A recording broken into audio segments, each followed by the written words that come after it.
Arrancamos en... No vaya a venir nadie más.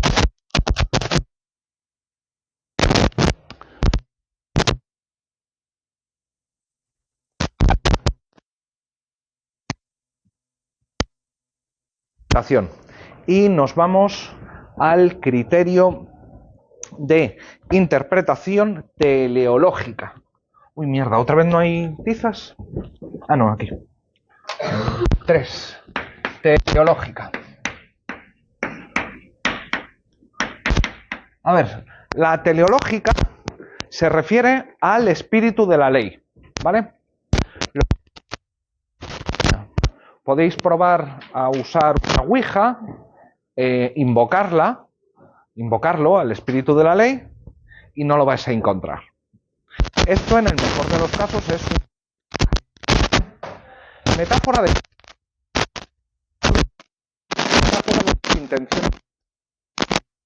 Pero eso es el argumento intencionalista. Así puede ser de referencia a las razones o que justifican la norma, ¿vale?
Es aquella que regula más de lo que debía, más que lo que debía,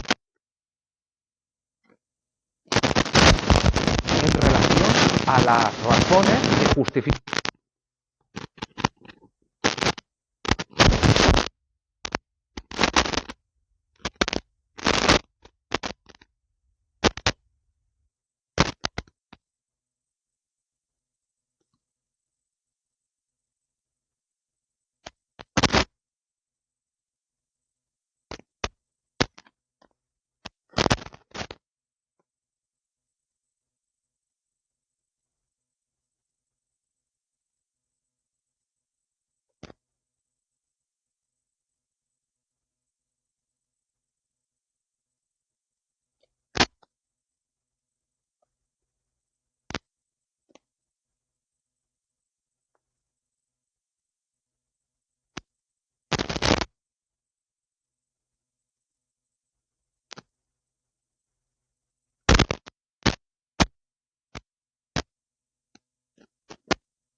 O sea, a ver, qué gente rara hay, ¿sí?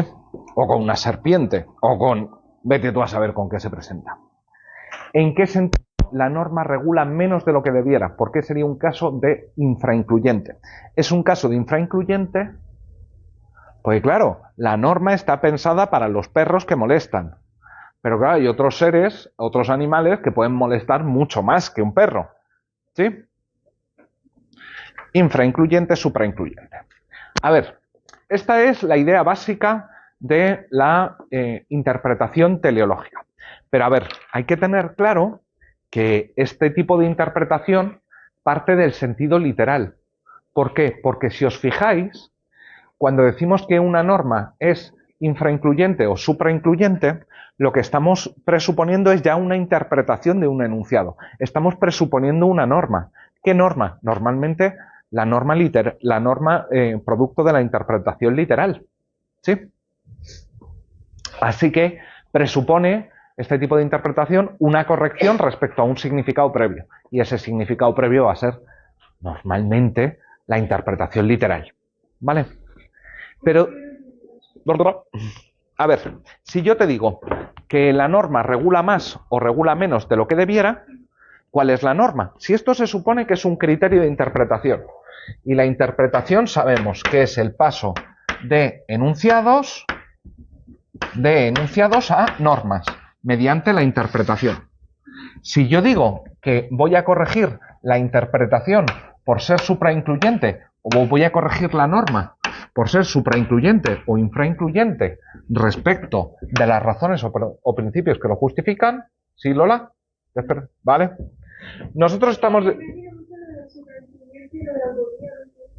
A ver, nosotros estamos diciendo, tenemos una norma que nos dice que tenemos que circular a menos de 120 km por hora.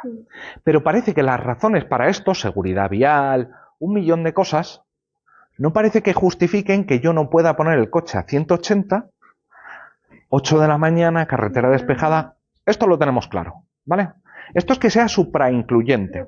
¿Pero qué regula más de lo que debe? Regula más de lo que debe porque está prohibiendo también conducir a 180 km por hora en condiciones de nadie en la carretera, plena visibilidad, ¿vale? El infraincluyente sí. Reincluyente, al contrario, ¿vale? Entonces, ¿qué es lo que estamos diciendo? ¿O qué es lo que estoy diciendo? Esto, en realidad, la interpretación teleológica sirve para corregir una interpretación previa, una norma previa. ¿Por qué? Porque yo ya sé que la norma es 120 km por hora o la norma es prohibida la entrada de perros. ¿Sí? Claro, pero si es así, ¿de dónde sale esta norma? Para que yo la pueda corregir extensivamente o reductivamente. Pues es normalmente una interpretación literal lo que estoy presuponiendo. Así que el argumento teleológico es un argumento que nos sirve para corregir la interpretación literal, más que un argumento de por sí. Pero tiene un segundo truco, y es que yo estoy diciendo, mira, la razón que justifica la prohibición de más de 120 km por hora en la autopista es la seguridad del tráfico. ¿Seguro? ¿Solo esta? ¿No será una de carácter medioambiental? Pues claro, si metes el coche por encima de 120 km por hora, eso quema, consume, contamina. Así que, ¿y cómo sabes cuál es la razón de la norma? Majete. Claro, además es que para que tú, tercer y último punto, para que tú puedas determinar cuál es la razón subyacente a la norma, tienes que haber interpretado de una determinada manera ya el enunciado. Es hacer trampas por varios lados. Primero, porque estás presuponiendo una literal. Segundo, porque no es fácil determinar las razones. Y tercero, porque estás determinando las razones con base en la interpretación literal que has hecho. Todo trampa. ¿Sí? Esto no significa que no sea un argumento no usado, usadísimo, usadísimo.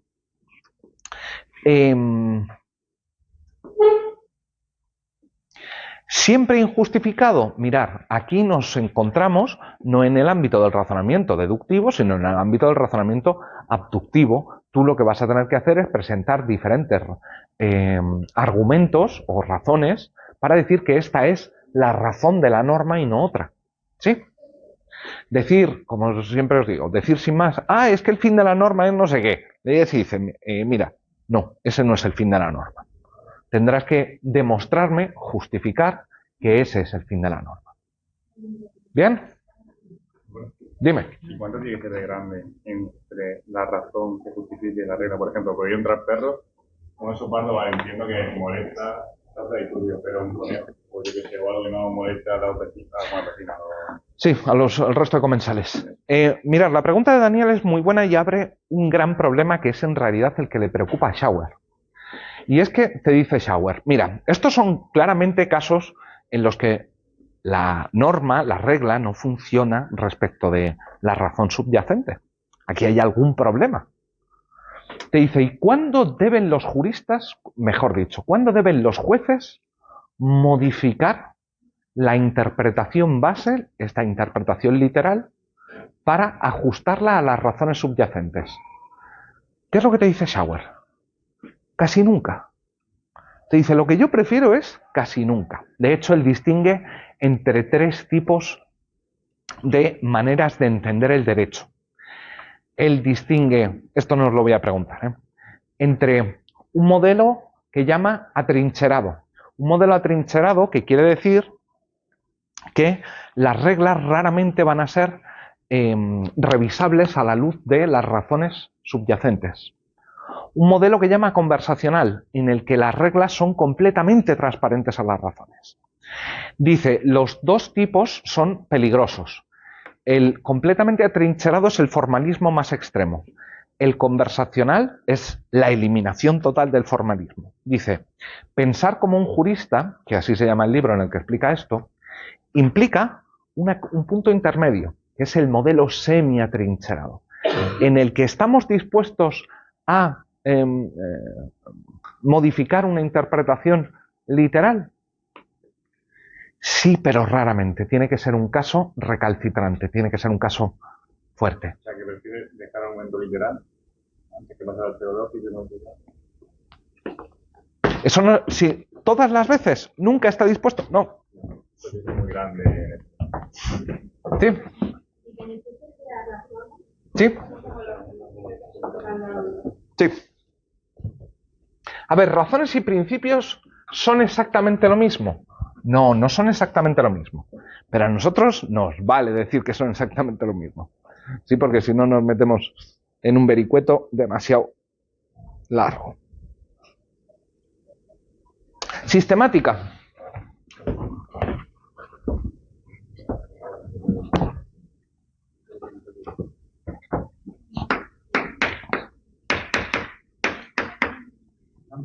Sí. El modelo que ha dicho de Schauer era modelo atrincherado, modelo conversacional y el intermedio que es el modelo semi-atrincherado. Atrincherado, semi-atrincherado, conversacional. Semi, cuasi atrincherado. Da igual. Vamos para allá. Interpretación sistemática. ¿Qué es la interpretación sistemática? Bueno, ponte que lo que tienes es un mismo enunciado que puedes interpretar de dos maneras diferentes. Te sale una norma N1 y una norma N2. ¿Vale? Si interpreto como N1, genero una antinomia con N3. Pero si interpreto según N2, no hay antinomia. Esta es la forma más sensata o más sencilla de explicar el argumento sistemático. Tienes dos interpretaciones posibles, elige aquella que no produzca una antinomia. A ver, ¿es solo esto? A ver, no es solo esto. Digamos que la idea primigenia es esta, ¿vale? Es entre dos interpretaciones, elige aquella que no sea, que no genere una antinomia. Lo que pasa es que cuando nosotros hablamos de antinomias, hablamos de consistencia lógica. ¿Cuándo dijimos nosotros que hay una antinomia? Dijimos, vale, aquí tenemos obligatorio, aquí tenemos prohibido, aquí tenemos permitido y aquí tenemos permitido no. Aquí y aquí y aquí. ¿Sí? Bueno, También está la constructiva esa, ¿no? ¿La qué? Esas son las prescriptivas, ¿no? Sí, No había y después con las constitutivas, las bilaterales, por exclusión la unilateral o bilateral. ¿Sí?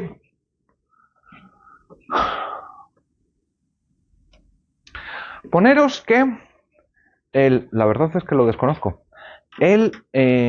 Pongamos que la región de Murcia dispone de un parque de viviendas público para alquileres a jóvenes. ¿Sí? Y en un momento determinado se decide vender, no a los propietarios, sino como pasó en Madrid, a un grupo inversor todos esos pisos. ¿Vale? En el caso de Madrid lo que sucedió es que se eliminó incluso el derecho de tanteo y retracto de las personas que estaban viviendo ahí, porque se vendían los edificios enteros. ¿Sí?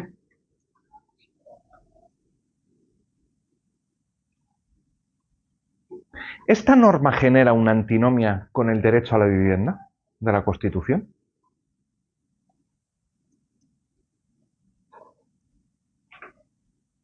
Mirad, una antinomia en el sentido de consistencia lógica no, pero probablemente sí en el sentido de coherencia axiológica.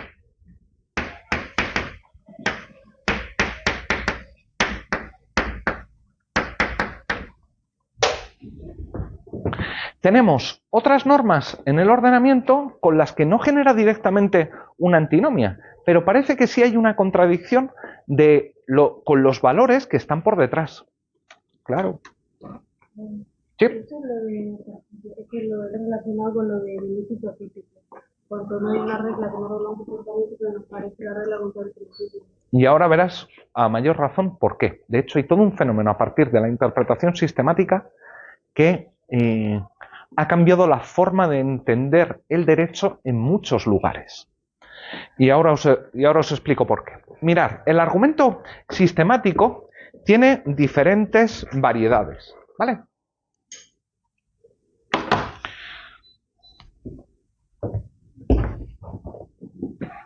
El primero de ellos, que es el que nos interesa a este respecto, se llama interpretación conforme.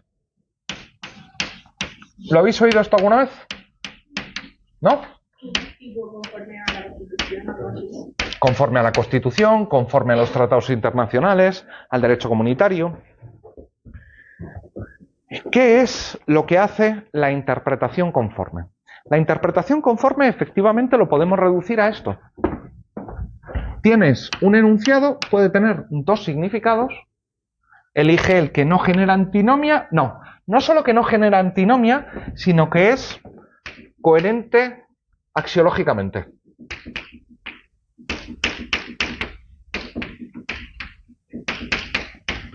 Y precisamente por esta interpretación conforme han sucedido un montón de cosas. Llega el legislador, crea una norma, llega al Tribunal Constitucional y le dice, mira, si la interpretas de esta manera o de esta manera, es inconstitucional. Solo si la entiendes de esta manera es constitucional. Interpretación conforme. ¿Sí? Lo mismo con los tratados internacionales, lo mismo con todo. ¿Cuál es el punto? Que yo puedo ir ampliando el campo de la coherencia axiológica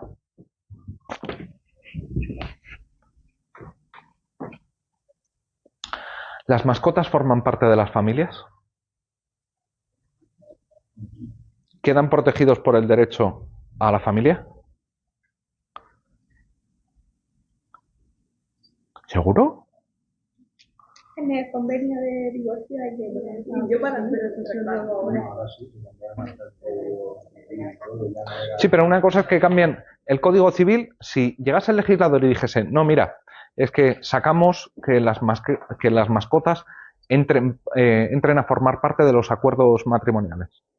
¿Podría llegar alguien y decir, ley inconstitucional?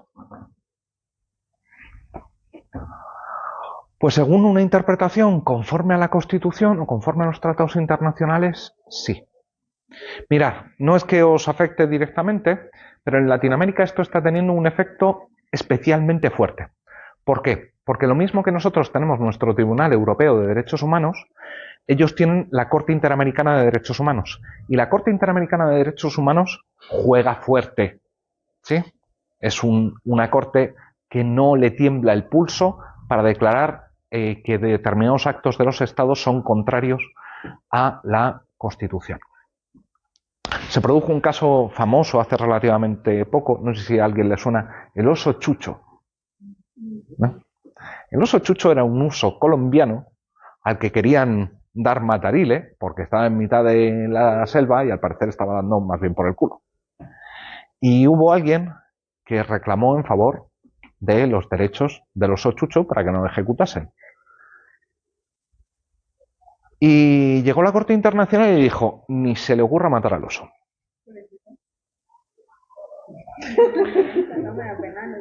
No, sí. Yo no digo que esté bien o que esté mal. Lo que os digo es que esto implica un papel del razonamiento con base en los valores, principios del sistema bastante fuerte.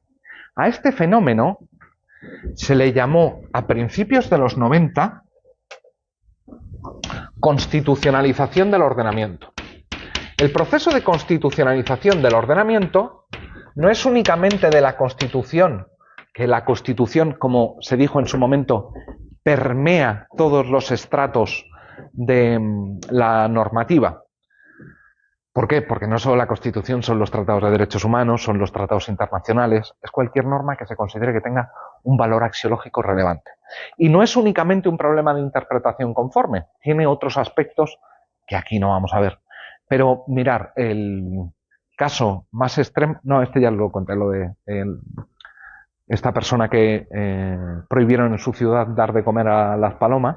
¿Esto no os lo he contado? Sí, una persona mayor que iba a dar de comer a las palomas, le prohibieron esto, dijo que iba en contra de su plan de vida y dijeron autonomía, dignidad. ¿Qué implica esto? Que en la Constitución estarían previstas incluso cosas como esta, lo que resulta un poco contraintuitivo. Desde luego, ¿favorece la seguridad jurídica? Pues hombre, si entiendes la seguridad jurídica como certeza, ni en broma. ¿Significa esto que sea una locura? Tampoco. No os compréis ni una respuesta ni la otra al 100%. Lola, ¿estás viendo? Es que, o sea, te estoy viendo. Lo sé. Estoy, vamos. No me siento de nada, Bien, Lola, todos. Lo que estoy explicando esta semana no va a entrar en el examen de ahora. En la siguiente sí. ¿Vale? Si queréis os podéis ir todos en masa, ya. Muchas gracias por decirlo, la verdad. ¿Cómo? Que muchas gracias por decirlo. O sea, a partir de mi interpretación. ¿Hacemos pausa y nos vamos o...? Pero que si te sientes mejor que te vayas a recuperar para estar bien el fin de semana y estudiar. Bueno, pero eso será para mañana, pero hoy por lo menos. Bueno. Tiene otras variantes la interpretación sistemática.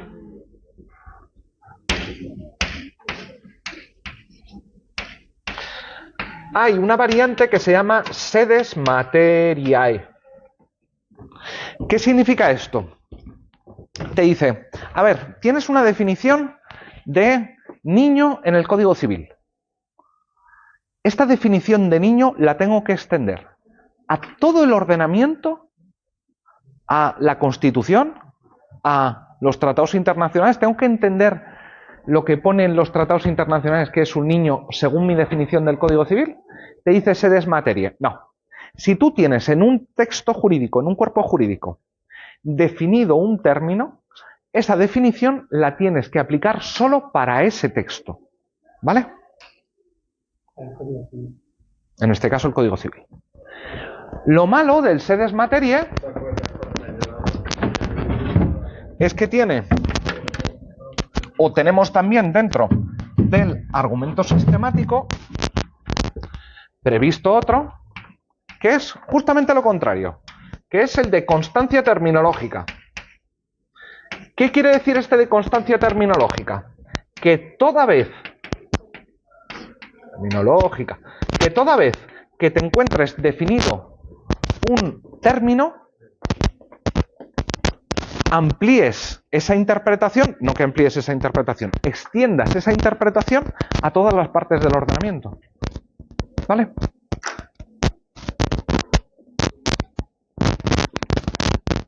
¿Bien? Las normas definitorias, bueno, si nos encontramos con una norma definitoria, lo que te dice el sistemático sedes materia es mantén esa definición en este contexto. Si es constancia terminológica, expándela a toda, hazla aplicable a todo el ordenamiento. ¿Vale? ¿Cómo que cómo lo determinamos? No lo sabemos. Y este es el punto, que todos estos diferentes criterios interpretativos, paréntesis que a lo mejor debería haber hecho al principio, todos estos suelen conducir a interpretaciones diferentes.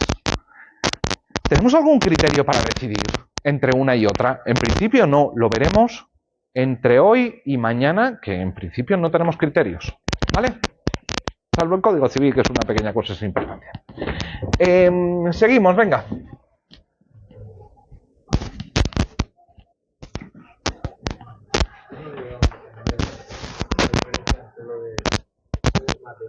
¿Sí? Uno es solo opuesto al otro. En sedes materia te dice solo para el cuerpo jurídico en el que aparece la definición. El otro, justo lo contrario. Si te aparece definido niño en cualquier texto, lo tienes que aplicar a todo el ordenamiento. La misma definición.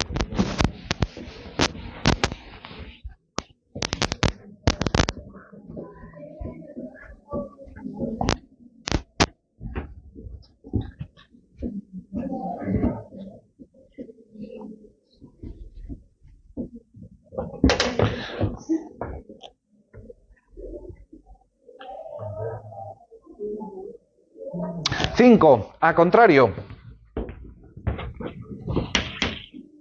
Este lo conocéis de sobra.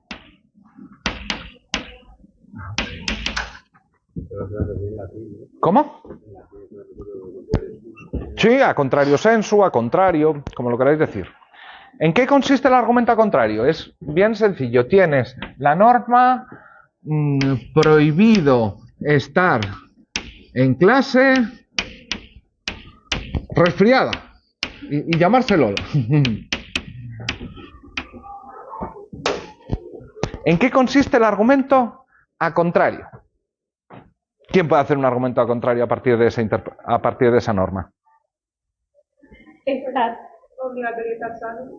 Obligatorio estar sano, permitido estar en clase si no estás sano. ¿Sí? Permitido estar en clase si estoy sana, ¿no?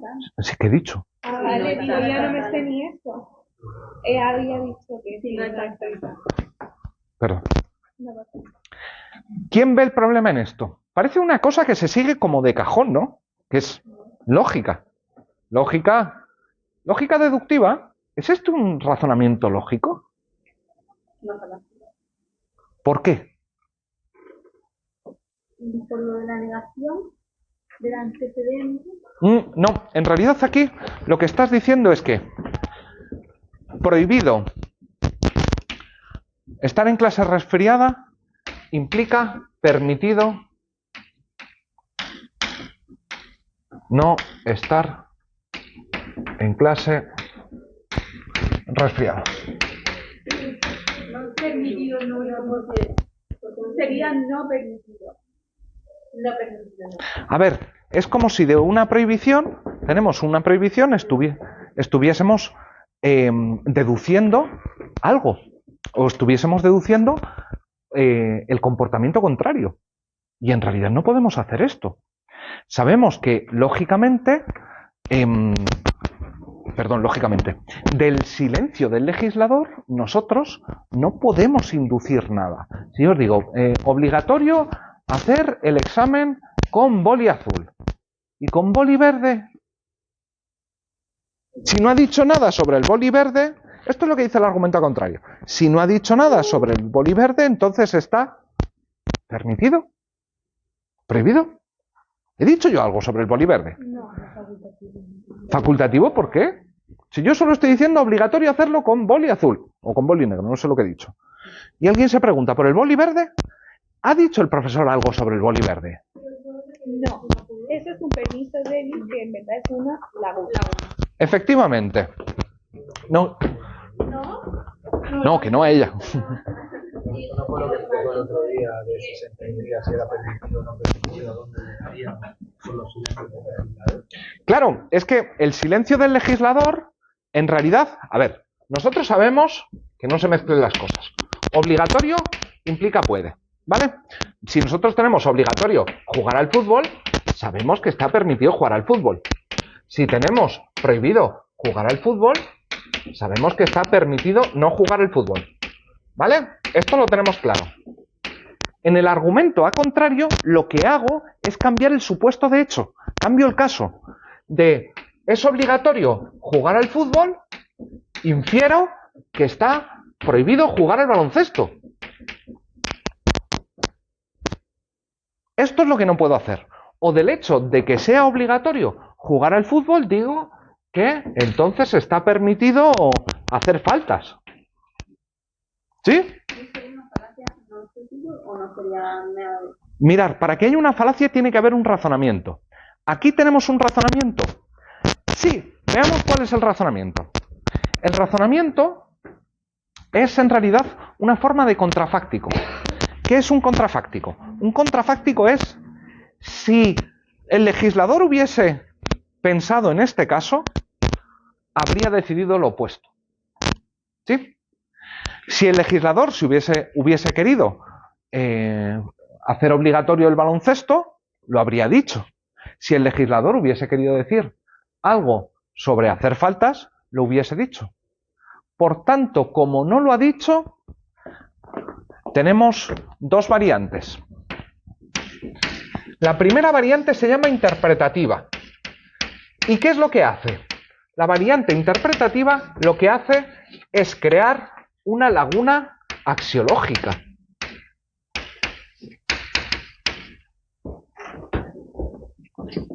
La variante productiva, ¿qué es lo que hace? ¿Ves? Colmar esa laguna. Efectivamente, colmar la laguna.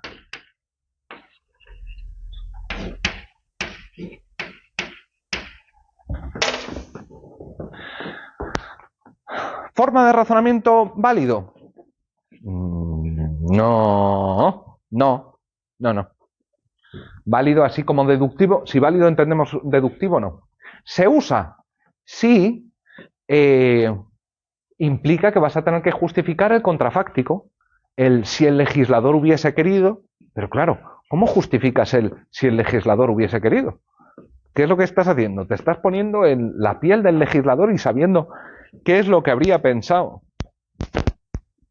El argumento a contrario, aunque se usa, y en realidad se usa un montón, es tirando a flojito. No tiene mucha fuerza como argumento. ¿Sí? ¿Dudas sobre el contrario? ¿No? No digo que esté mal. Digo que es un paso que ofreces ulteriores argumentos o si no parece injustificado. ¿Vale? Lo mismo que si yo os digo, mira, mañana no hay clase de filosofía del derecho. Y llega alguien y por eso concluye que no hay clase de internacional privado. Que no hay clase de internacional privado. Pero ¿puedes justificar a partir de que no hay clase de filosofía del derecho que no?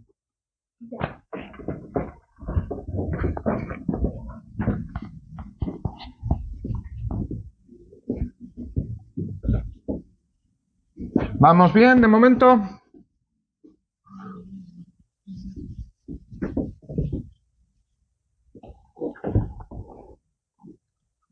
Presupongo un sí. Bien. El siguiente, el 6, ya lo hemos visto. Argumento de autoridad. ¿En qué consiste el argumento de autoridad entendido como argumento interpretativo? Mirad, entendido como argumento interpretativo consiste en que tienes un mismo enunciado del que podemos sacar dos normas, una norma N1 y una norma N2. Sin embargo, hay algún sujeto que es una autoridad que te dice, no, mira, la correcta es N2. ¿Vale? ¿Qué es lo que estás haciendo? Ahí te estás fiando de, pues eso. Por ejemplo, en materia de responsabilidad médica. Coño, ¿cómo se llama el catedrático de... Bueno, uno de los catedráticos de civil, que no me sale. Joaquín Ataz. Joaquín Ataz. ¿Joaquín Ataz es una autoridad en materia de responsabilidad médica? Sí, se dice, ¿no? Civil. El derecho civil estudia la responsabilidad de otras cosas. No le digáis a Joaquín Ataz que no sabe de responsabilidad médica, hizo su tesis doctoral sobre eso y luego siguió estudiándolo por años. ¿Sí? Pobrecico. Lo matáis si le decís eso. Es una autoridad. Yo soy una autoridad en materia de responsabilidad civil. Pero... Esa autoridad da igual que sea epistémica o normativa, ¿no? La que vimos esa de... Sería epistémica. A ver. Mirad. Tenemos 2 o 3 variantes diferentes del argumento de autoridad. El primero de ellos es el recurso a la dogmática jurídica o ciencia del derecho. En el caso de la dogmática o ciencia del derecho, ¿qué tipo de autoridad es? Hombre, claramente epistémica. ¿Vale? Hay una segunda forma, que es el recurso al derecho extranjero. ¿Qué quiere decir esto? Mira, tenemos una nueva Constitución y un enunciado particularmente cabronzuelo y no sabemos cómo interpretarlo. Pero nos fijamos que el resto de constituciones de nuestro entorno no dan o tienen una previsión normativa similar a la nuestra, pero que no genera dudas de interpretación. ¿En qué consiste el argumento de autoridad del derecho extranjero? Es decir, mira, todos los países de nuestro entorno tienen la norma según la cual, en caso de duda, elige la que se parece al resto de países. ¿Sí? Pero hay una tercera variante.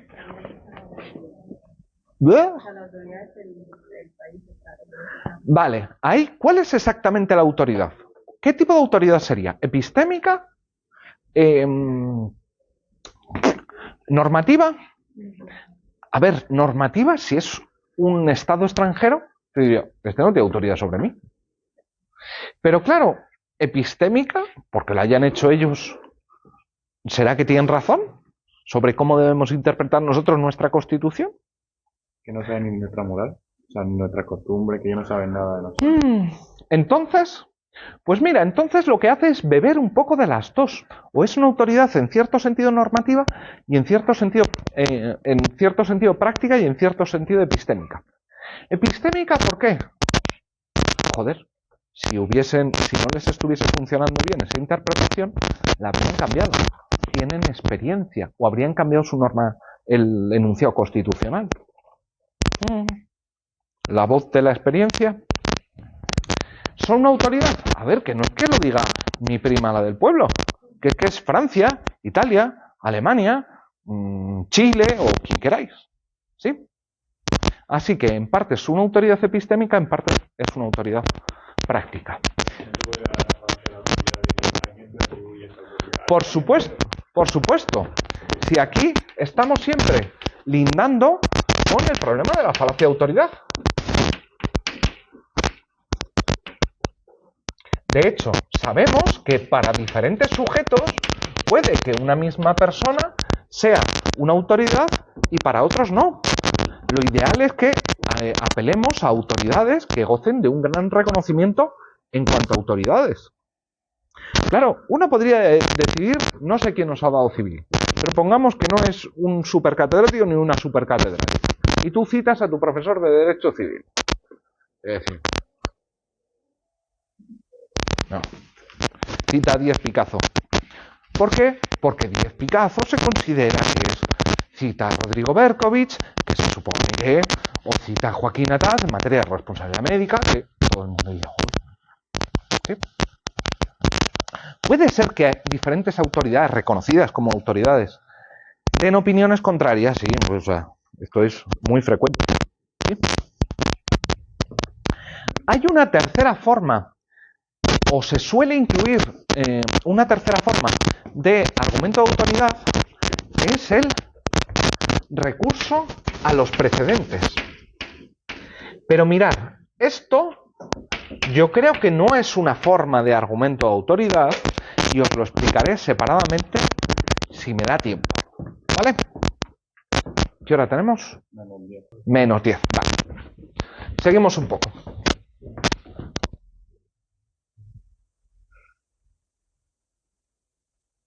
Ad absurdum.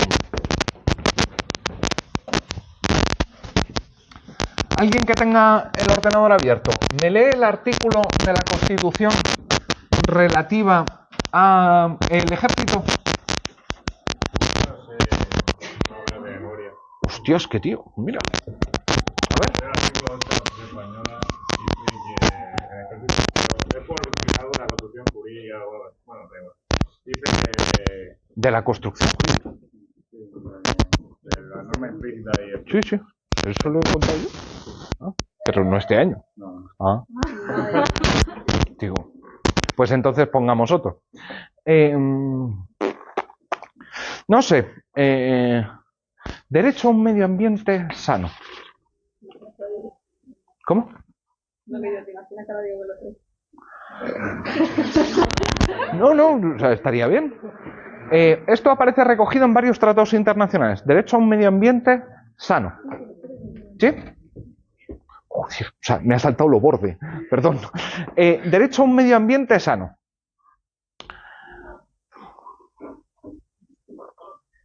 Si tenemos derecho a un medio ambiente sano, entonces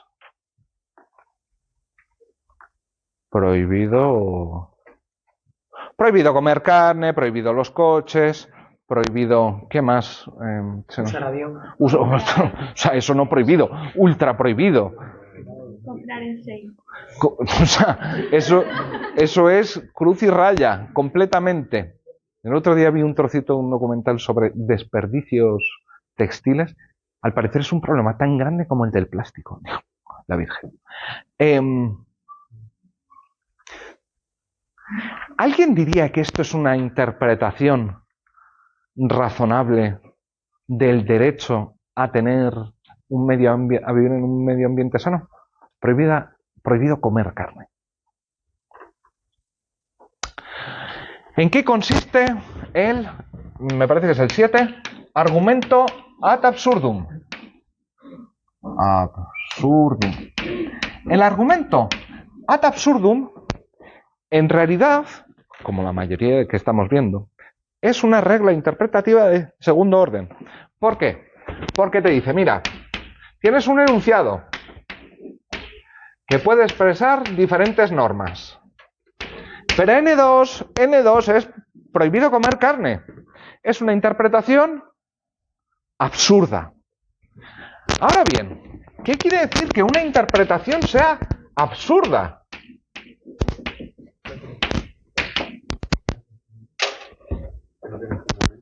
Que no tiene fundamento. A ver, preguntémonos un segundo. Si los pedos de las vacas suponen, o la aviación supone, o comprar en Shein, que nos traen las cosas desde el otro lado del mundo, contamina una jodida barbaridad, seguro que es completamente injustificado. O sea, completamente injustificado.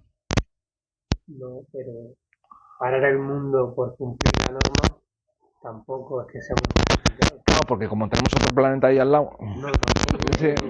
Ese es el problema. Que... Sostenible. ¿Cómo? Tenga un equilibrio. Un equilibrio, morirnos pero despacito. ¿Quieres que quedemos esta tarde para empezar a suicidarnos? Nos lo tomamos con calma. Empezamos así a miligramos de chupitos pequeños de cicuta. A los Rasputín, así de a poquitos. Nos ponemos ahí completamente absurdo, ¿eh? Mirar, decir que algo es absurdo o completamente absurdo significa más o menos que no nos hace ni puta gracia. Que tenemos un profundo desacuerdo con esa norma. Significa que hay algo que es lógicamente incompatible. A ver, ¿cuándo podemos usar el argumento ad absurdum? Mirad, en el debate que se dio sobre la gestación subrogada, yo usé en un par de ocasiones el argumento ad absurdum. ¿Por qué?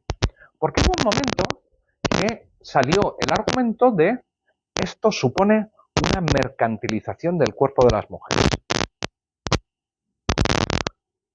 Y no os mercantilizáis cuando vais a trabajar 8 horas a un despacho de abogados. El cerebro también forma parte del cuerpo. ¿Qué es lo que estoy haciendo aquí? Aquí lo que estoy haciendo es tomar una norma y la estoy llevando hasta sus últimas consecuencias. Estoy derivando todas las consecuencias posibles que se seguirían. Por ejemplo, está mal mercantilizar a las mujeres. Vale, vamos a decir, no puede parecer bien en el caso de la prostitución o de la gestación subrogada o de la esclavitud, pero si sigo avanzando, llego hasta el trabajo remunerado, entonces decimos,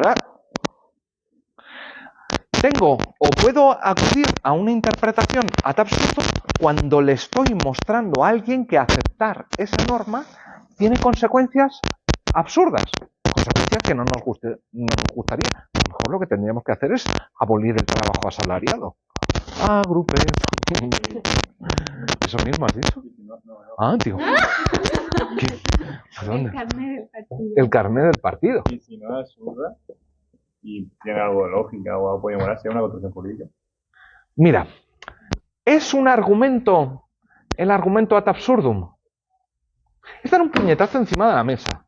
¿Por qué? Porque en última instancia es decir, no me gusta. Pero es como la falacia de baja, ¿no? Poner una visita no absurda.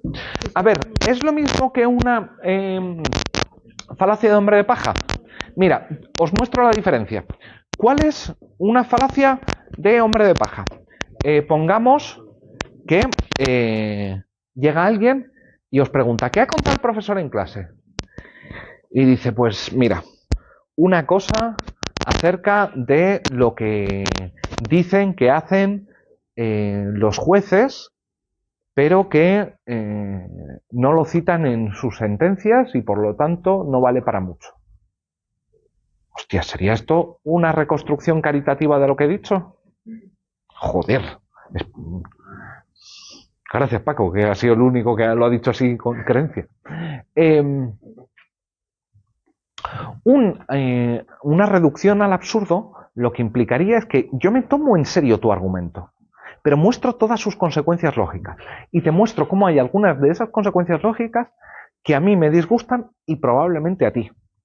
¿Vale?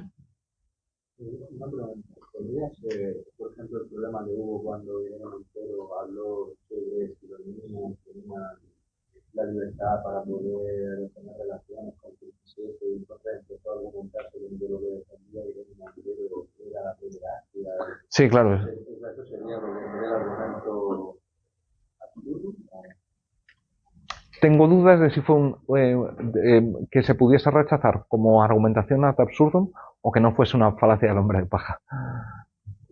Tendría que leer la argumentación completa.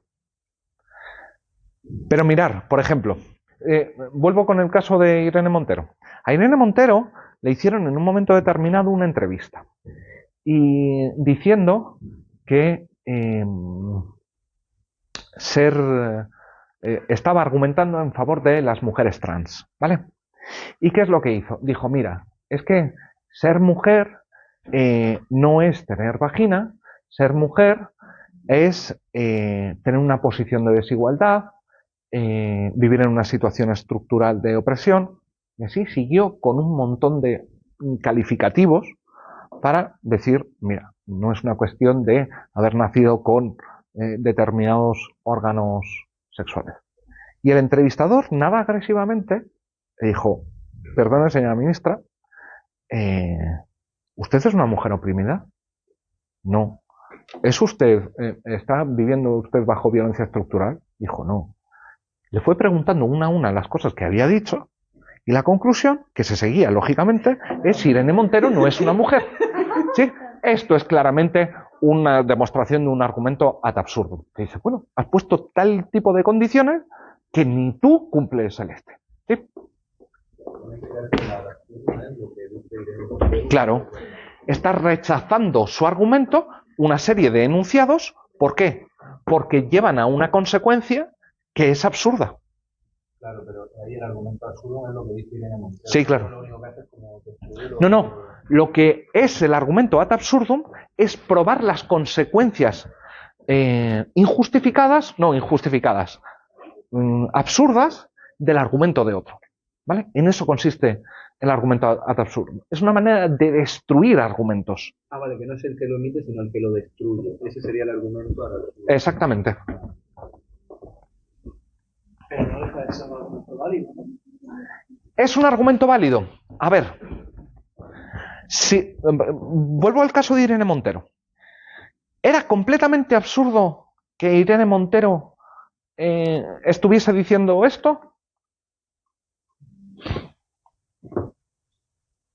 Y si me compro la idea de que el género no viene en absoluto dado por los órganos reproductivos, y si tengo que concluir que Irene Montero o ella misma concluye no soy una mujer, ¿sería otra cosa?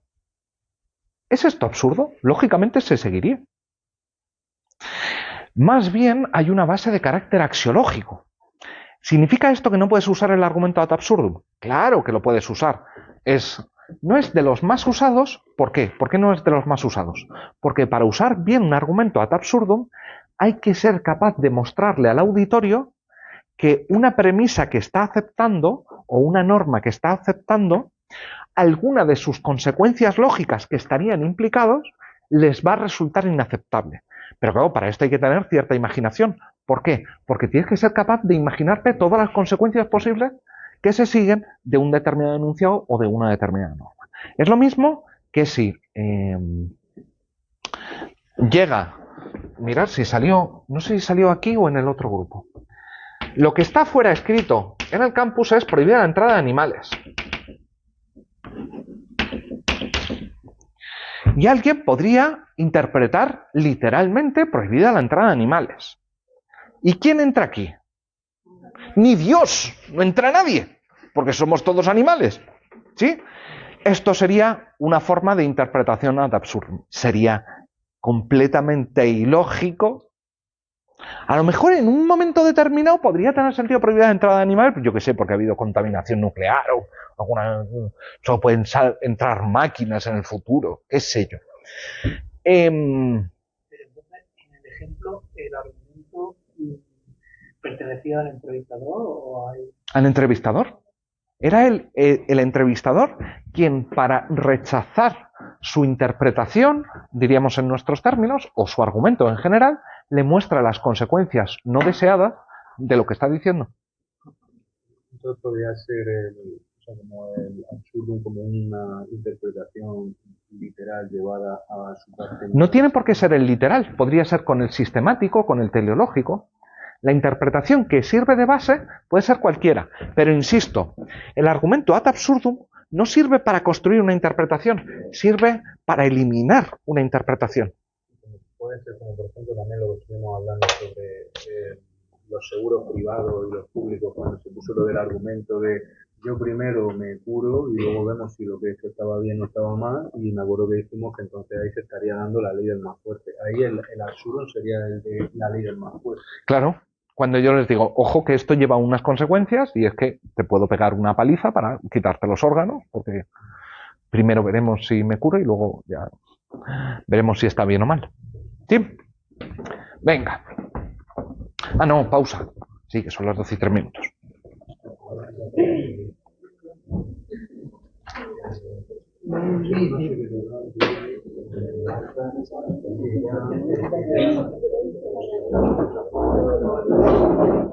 Venga, seguimos.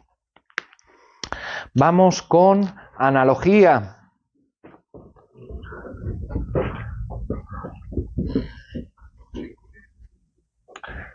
¿Qué es una analogía? Bueno, la analogía más o menos sabéis lo que es, ¿no?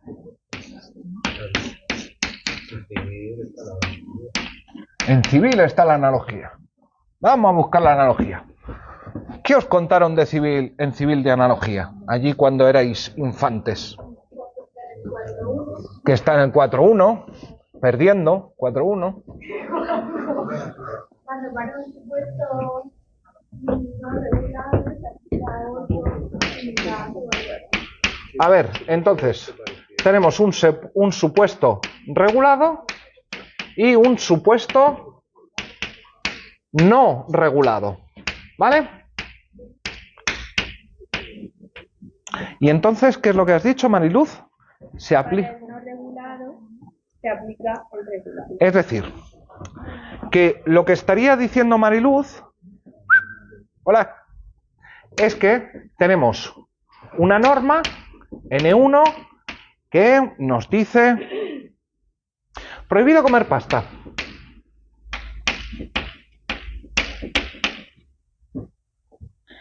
Y tenemos un caso no regulado que es fideos de arroz.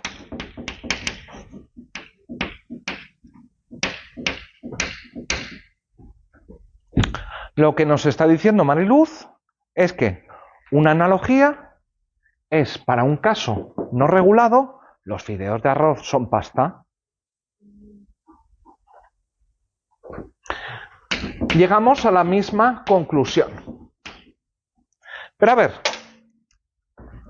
primero, ¿qué tiene esto que ver exactamente con la interpretación? ¿Estamos modificando el enunciado, el significado de algún enunciado? En realidad es que no tenemos una sola forma de analogía, tenemos al menos dos. El esquema inicial de supuesto regulado y supuesto no regulado es perfectamente válido, pero tenemos que distinguir entre analogía iuris y analogía legis. Poned primero la analogía legis, que me confundió en el orden. Mirad, la analogía legis es un argumento interpretativo. La analogía iuris es una forma de construcción jurídica.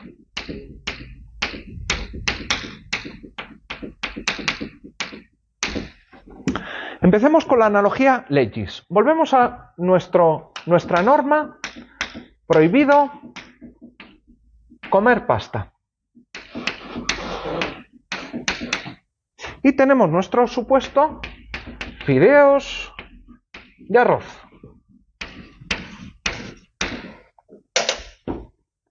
Bueno, ¿tendría sentido decir que en algún sentido de pasta los fideos de arroz son también pasta? ¿A que no nos suena como lingüísticamente demasiado forzado? Dicen, bueno, al final son fideos. ¿Qué es lo que estoy haciendo aquí? Lo que estoy haciendo aquí es partir de un primer significado acerca de pasta con este ámbito, por decirlo así, que entran ahí. Entra pues los espaguetis, los ñoquis, los macarrones. ¿Qué es lo que estoy haciendo? Estoy modificando la interpretación, esta norma, para que ya el enunciado del que ha salido no diga simplemente comer pasta, sino que diga comer pasta, incluidos los fideos de arroz. Por tanto, lo que estoy haciendo es añadir una parte de significado. En este sentido, lo que estoy haciendo con la analogía legis es, tengo una norma N1 que me dice prohibido comer pasta, la estoy sustituyendo por una norma N2 que me dice prohibido comer pasta y fideos de arroz. Le estoy metiendo más supuestos de hecho. la norma que estoy derivando del enunciado tiene un ámbito de aplicación más grande. ¿Vale? ¿Hasta aquí vamos bien? Eso que hay mencionado que está relacionado con la laguna. Claro, porque lo que estamos diciendo es que hay un caso no regulado. Si hay caso no regulado es laguna. ¿Vale? Y puede también ser un poco como lo de prohibido fumar en clase, se puede entender en la biblioteca, se puede entender en, ¿no? Lo de fideos de arroz y pasta. Es que no quería poner el mismo ejemplo. Vale. Pero hay un caso más radical. ¿Vale? Pongamos que lo que tenemos no regulado, y pasamos a la analogía iuris, no es el caso de los fideos de arroz, sino del arroz en general. Sabemos que está prohibido comer pasta, pero no sabemos cómo está regulado, o directamente no está regulado, comer arroz. Oye, ¿y si por las mismas razones por las que estuviese prohibido la pasta, estuviese prohibido también el arroz? Aquí ya no estoy diciendo que el significado de pasta incluye también el arroz, porque pasta y arroz son dos cosas diferentes. En el caso de los fideos de arroz, bueno, los fideos de arroz, fideos, se parece mucho a pasta. Pero aquí decir que la pasta es arroz, o que arroz es pasta, violaría nuestras intuiciones lingüísticas más básicas, diríamos. Por ahí no, por ahí no. ¿Y qué es lo que hacemos? Mirad, en este caso, en el caso de la analogía iuris, lo que vamos a hacer no es eliminar la norma prohibido comer pasta y sustituirla por una norma más amplia, sino que lo que vamos a hacer es, al lado de N1, crear otra norma que califica del mismo modo el caso no regulado, prohibido comer arroz. Por esto es un caso de construcción, porque aquí ya no estamos ampliando el sentido de los términos, sino que lo que estamos diciendo es, por las mismas razones por las que está prohibido comer pasta, debería estar prohibido comer arroz. ¿Sí? Estamos colmando una laguna. Como le debería prohibido beber conste, ha prohibido fumar en clase. Vale. Por ejemplo. ¿Por qué hacemos esto? ¿O cuál es la justificación para hacer esto? Mirad, la justificación para hacer esto, que si está prohibido comer pasta, está prohibido comer arroz, ¿cuál es? Que entre estas dos cosas se da una relación de igualdad. Que estas dos cosas son iguales. Arroz y pasta son la misma cosa.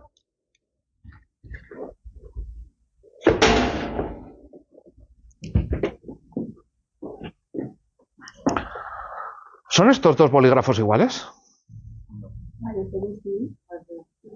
¿Qué diferencia ves, Daniel? El código de barras seguro que es diferente. No, macho, el código de barras, para empezar, no es... Ah, no, si siendo el mismo producto, debería ser el mismo código de barras. Sí. Entonces son iguales. Era porque pensaba que había un detalle. O sea, decimos esa norma. No, espera, que estamos con los polis. No nos saltemos. Uno tiene más tinta, otro menos. No, tienen la misma tinta, pero los dos los he sacado de la caja. ¿Son estos dos bolis exactamente iguales? ¿Alguien ve alguna propiedad que sea diferente? Que uno es uno y el es otro. Lo que acaba de decir Mariluz puede parecer incluso una tontería o una obviedad, pero en realidad es la respuesta correcta. Mirad, si estos dos bolis fueran exactamente iguales, tuvieran exactamente las mismas propiedades, no serían dos bolis, sería un solo boli. Habría principio de identidad. ¿Qué es lo que varía entre estos dos bolígrafos? Lo que varía entre estos dos bolígrafos es que al menos ocupan diferentes lugares en el eje espacio-tiempo. Si estuviesen además situados en el mismo lugar en el eje espacio-tiempo, entonces no serían dos bolis, sería un boli.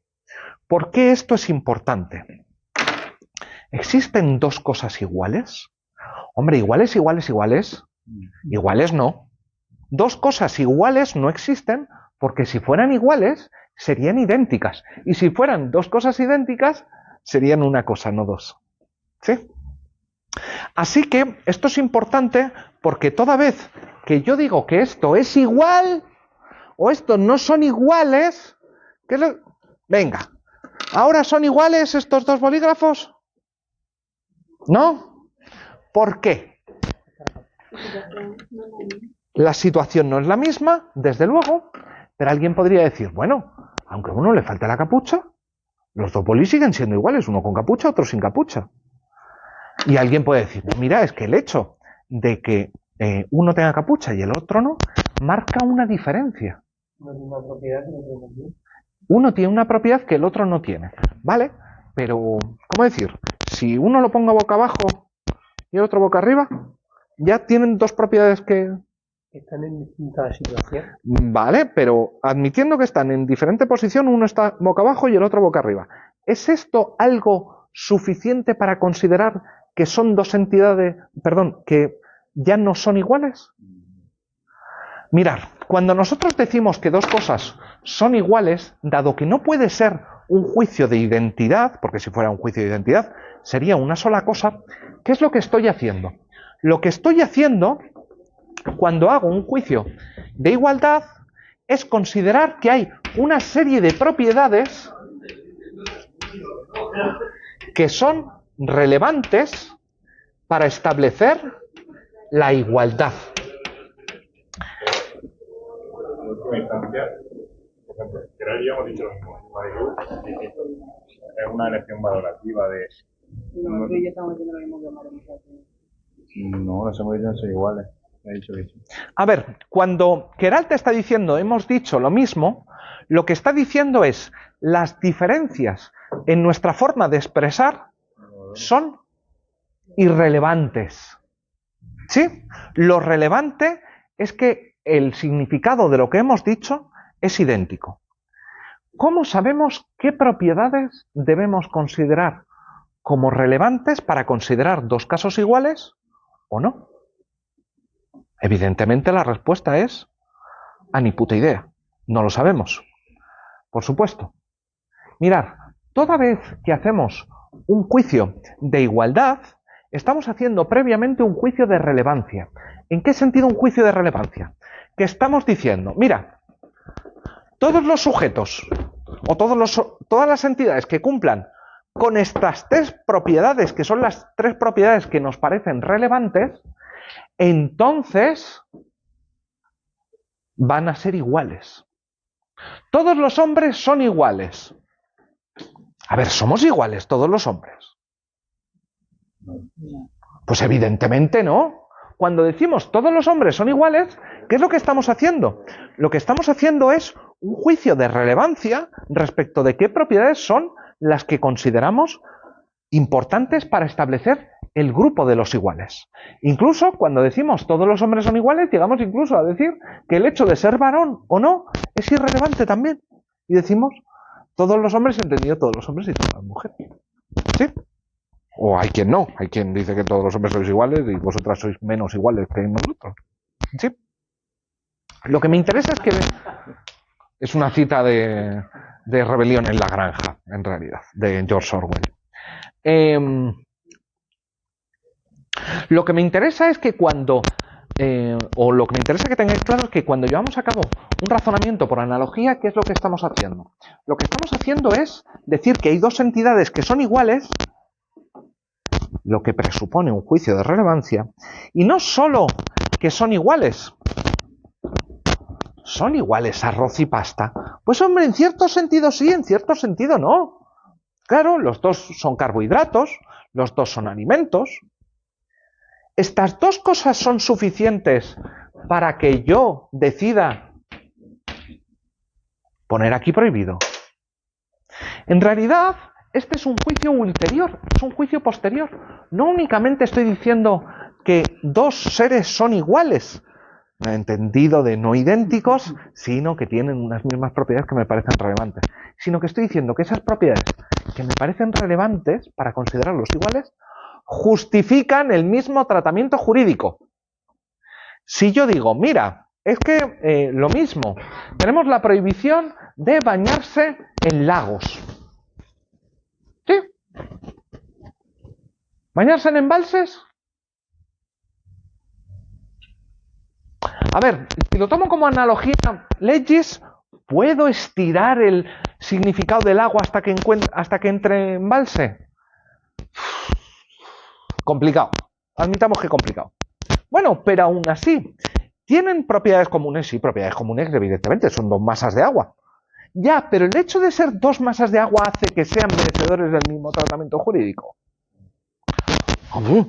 Por supuesto, en esto no hay respuesta segura. No hay manera de determinar, no, esta es una analogía hecha correctamente y esta incorrectamente. En última instancia, es una cuestión valorativa, es una cuestión axiológica. ¿Sí? ¿Por qué? Porque crees que hay alguna razón que es igual o hay alguna razón que justifica que las dos cosas deban ser tratadas del mismo modo. Y si esa elección valorativa es compartida, en plan por un auditorio. Pues tendremos una analogía hecha por un montón de gente y aceptada. Sin más. No hay que discutir el argumento por analogía de un primo muy cercano, que es el argumento a fortiori. Mirar, sobre el argumento a fortiori,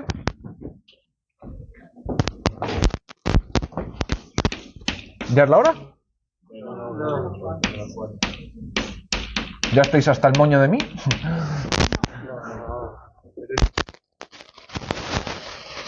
Otro diferente, pero que es muy cercano. Extremadamente cercano. De hecho, hay algunos autores que dicen que es una variante de la analogía y hay otros autores que dicen que no tiene nada que ver, que en realidad lo que lo justifica son dos cosas diferentes. Yo creo que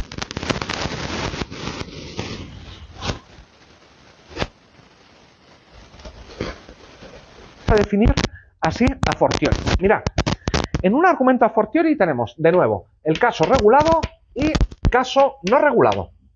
¿Vale? Consideramos los... No es que consideremos exactamente los dos casos iguales. Aquí hay una diferencia. ¿Qué es lo que nos pasa? Que pensamos que hay... justifica el caso regulado. ¿Vale? Pero es que esta misma razón no es que justifique también, sino que lo justifica más, que está más justificado. ¿Cómo? Que digo que está más justificado eso no regulado. Efectivamente. Exactamente. Un ejemplo fácil es si está prohibido la entrada de gatos en el campus, a mayor razón, prohibida la entrada de pumas o panteras o tigres de Bengala. ¿Sí? En este caso lo que tenemos es que la razón subyacente justifica más el caso no regulado que el caso regulado. Se suele admitir que hay dos variantes diferentes y eso en los apuntes del año pasado no está porque claudiqué y dije, aquí tengo dudas. Pero ya las he resuelto, he tardado solo un año. La variante de menos a más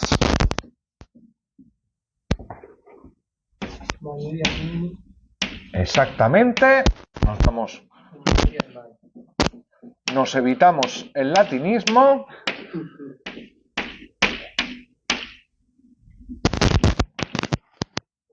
Porque lo que me interesa no es que recordéis el latinismo, sino la diferencia. Mirad, el de menos funciona para las prohibiciones y el de más a menos para los permisos. ¿Me explico?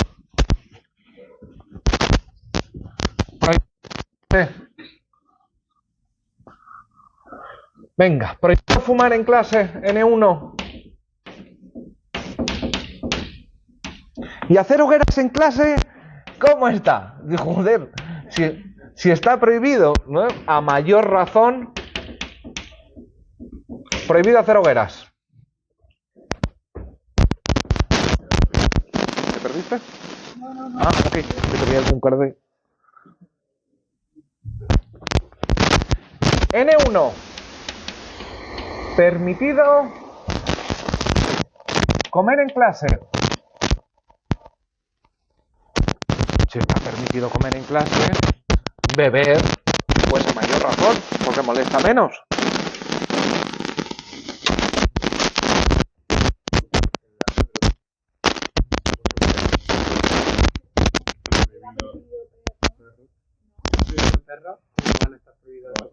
Sí.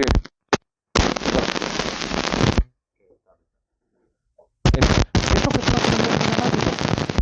¿Cómo se llama? Perdón. Patricia.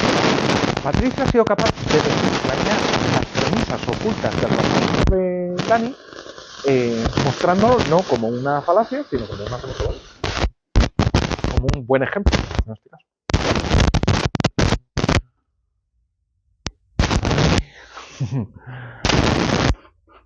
¿Cuál es la diferencia entre analogía y fortiori? En la analogía se supone que tenemos que la razón que justifica igualmente un caso que otro. ¿Por qué? Porque se da identidad, no, se da ¿vale? Un cierto sentido de igualdad, un cierto tipo de igualdad. En el a fortiori no hay igualdad. Es simplemente que uno está más justificado que otro. El caso no regulado está más justificado que el caso sí regulado.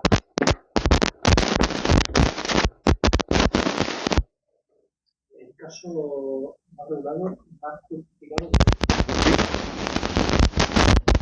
Uy, qué bien. Me va a dar tiempo.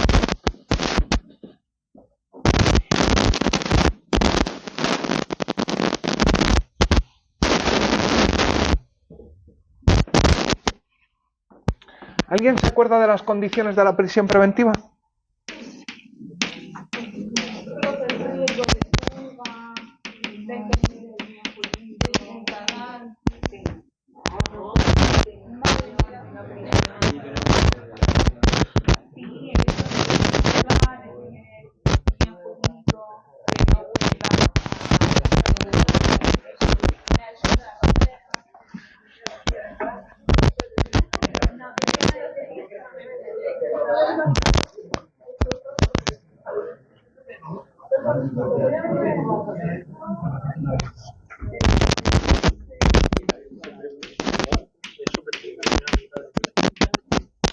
Quedémonos solo con defender el bien jurídico.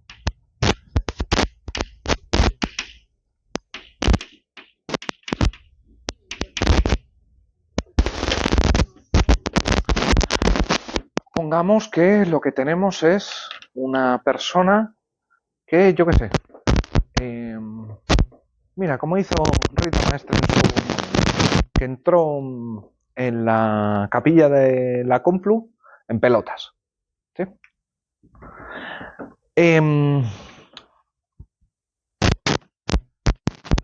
¿Está justificado ahí la prisión preventiva?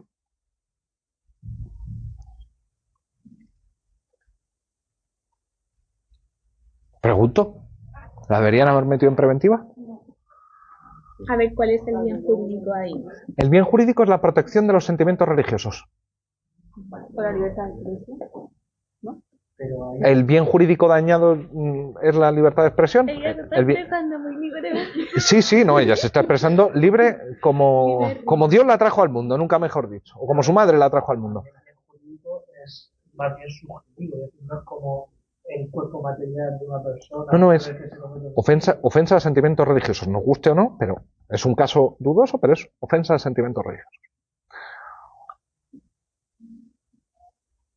Si el bien jurídico es esto, y sabemos que Rita Maestre no es que vaya a volver a hacer lo mismo, pero que siempre va a estar tocando los cojones con los sentimientos religiosos, ¿no estaría más que justificada la prisión preventiva? No. A ver, ¿qué es lo que estoy haciendo aquí? Espera. Uy, esperar. Uno. ¿Qué es lo que estoy haciendo aquí? Aquí estoy jugando un juego muy peligroso. Este argumento, por desgracia, se usa mucho en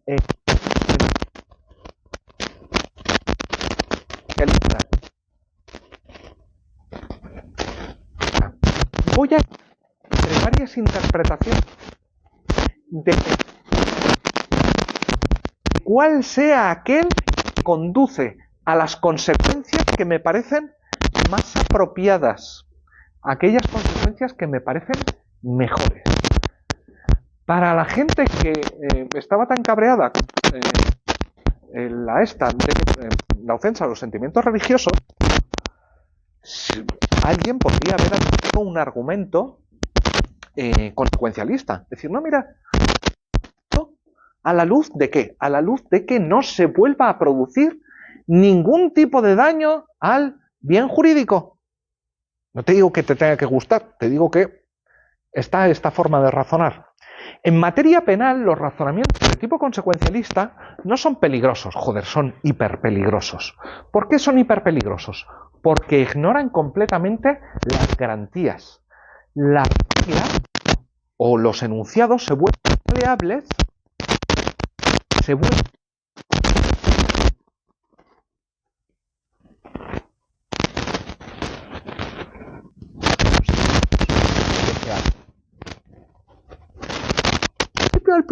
al principio hablamos de universalismo y particularismo, de deontologicismo.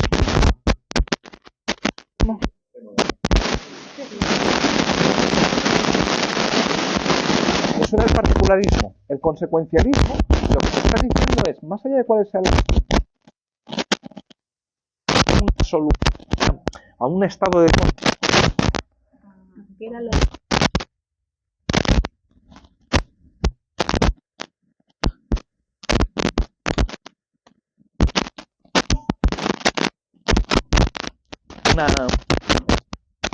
me dice por en el mercado. A ver,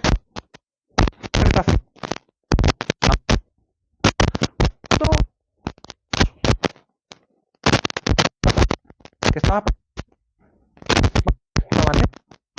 que debo hacer una interpretación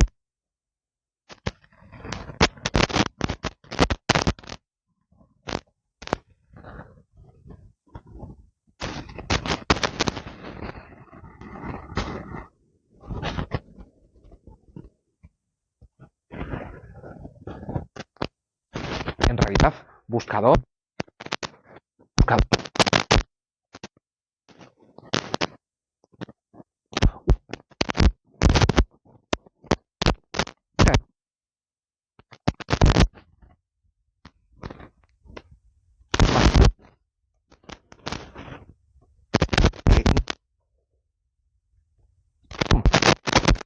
usado con diferentes los otros, que sea el más usado, el buscador.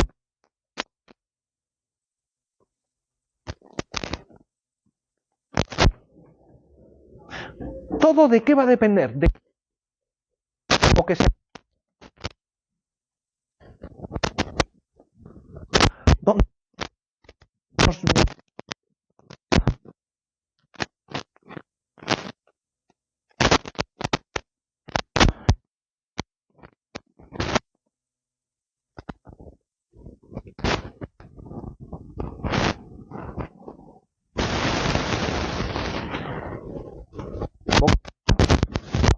Lo que hago es, cojo a alguien y directamente le veo copiando. No, ni eso. No le veo examen en los morros. ¿Por qué?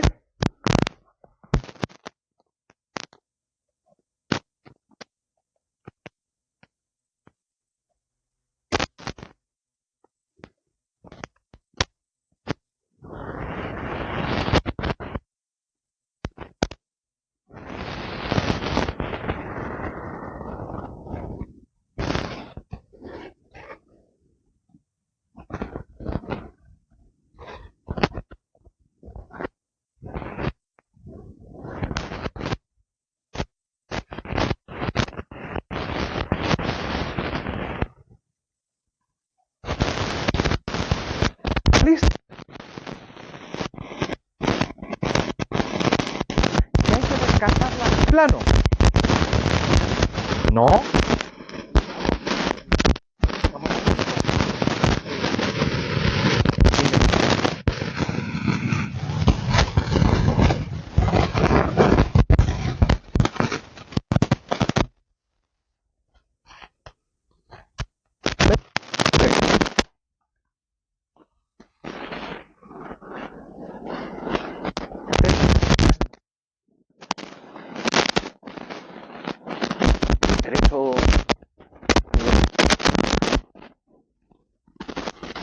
Derecho que no haya de más cara que espalda, pagando mucho menos de lo que corresponde.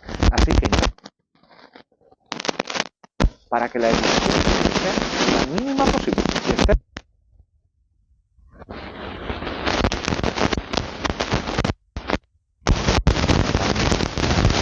que lo tenemos ahora, hemos pasado incluso de la hora, ¿no? Oh, no, ¡ay, señor! ¡Qué precisión suiza la mía! Hala, nos vemos mañana si alguien viene.